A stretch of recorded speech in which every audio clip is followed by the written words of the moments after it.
നമസ്കാരം. മിഡിൽ ഈസ്റ്റിൽ മാസങ്ങളായി കത്തിക്കൊണ്ടിരുന്ന യുദ്ധത്തിന്റെ തീ അണയുമോ അതോ അവസാന നിമിഷത്തിൽ വീണ്ടും പടരുമോ? ലോകത്തിന്റെ കണ്ണുകൾ ഇന്ന് വീണ്ടും പതിഞ്ഞിരിക്കുന്നത് അമേരിക്കയിലേക്കും ഇറാനിലേക്കുമാണ്. ഒരു വശത്ത് സമാധാന കരാർ ഒപ്പിടാനുള്ള ചർച്ചകൾ അവസാന ഘട്ടത്തിലെത്തിയെന്ന റിപ്പോർട്ടുകൾ, മറുവശത്ത് ഹോർമൂസ് കടലിടുക്കിന് സമീപം സൈനിക നീക്കങ്ങളും ഡ്രോൺ ആക്രമണങ്ങളും സംഘർഷത്തിന്റെ ചൂട് ഇപ്പോഴും കുറഞ്ഞിട്ടില്ല എന്ന് സൂചിപ്പിക്കുന്നു. യുദ്ധത്തിന്റെ 4ാം മാസത്തിലേക്ക് കടന്ന സാഹചര്യത്തിൽ അമേരിക്കയും ഇറാനും തമ്മിലുള്ള ബന്ധം നിർണായക വഴിത്തിരിവിലാണെന്നാണ് വിലയിരുത്തൽ.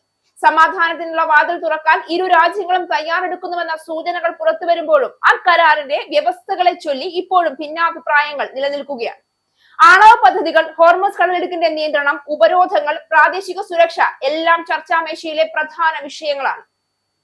അമേരിക്കയും ഇറാനും തമ്മിൽ സമാധാന ചർച്ചകൾക്കായുള്ള നയതന്ത്ര ധാരണകളുടെ അടിസ്ഥാനത്തിലുള്ള 14 പട്ടിക ഇറാൻ മാധ്യമമായ മെഹർ ന്യൂസ് ഏജൻസി പ്രസിദ്ധീകരിച്ചതിലാണ് വീണ്ടും തർക്കം ഉടലെടുത്തിരിക്കുന്നത്. ഇരു രാജ്യങ്ങളും തമ്മിലുള്ള കടുത്ത സൈനിക സാമ്പത്തിക തർക്കങ്ങൾക്ക് പരിഹാരം കാണാൻ ലക്ഷ്യമിട്ടതുള്ളതാണ് ഈ നിർദ്ദേശങ്ങൾ. ലെബനൻ ഉൾപ്പെടെയുള്ള മേഖലകളിൽ ഉടനടി വെടിനിർത്തൽ നടപ്പിലാക്കും.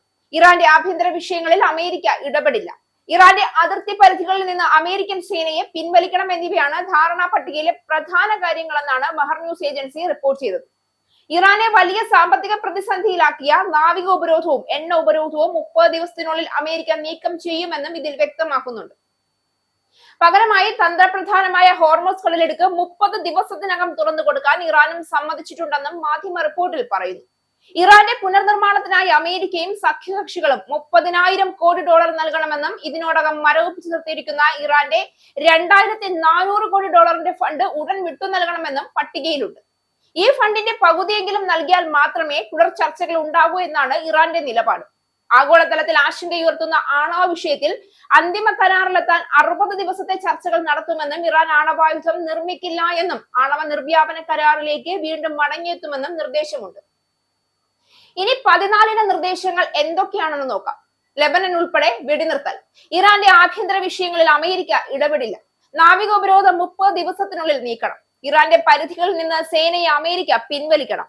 ഹോർമൂസ് ഇറാൻ 30 ദിവസത്തിനുള്ളിൽ തുറക്കും. ഇറാന്റെ എണ്ണ ഉപരോധം നീക്കും. $30,000 കോടി ഇറാന്റെ പുനർനിർമ്മാണത്തിന് അമേരിക്കയും കക്ഷികളും നൽകും. ആണവ വിഷയത്തിൽ അന്തിമ കരാറിലേക്ക് 60 ദിവസത്തെ ചർച്ച. ഇറാൻ ആണവായുധം ഉണ്ടാക്കില്ല. ആണവ നിർവ്യാപന കരാറിലേക്ക് ഇറാൻ വീണ്ടും എത്തും. ചർച്ചകൾക്കിടെ സേനാശേഷി അമേരിക്ക ഇനി വർദ്ധിപ്പിക്കരുത്. $2,400 കോടി ഫണ്ട് ഇറാന് വിട്ടു നൽകും. ധാരണാ മേൽനോട്ടം വഹിക്കാൻ സമിതി.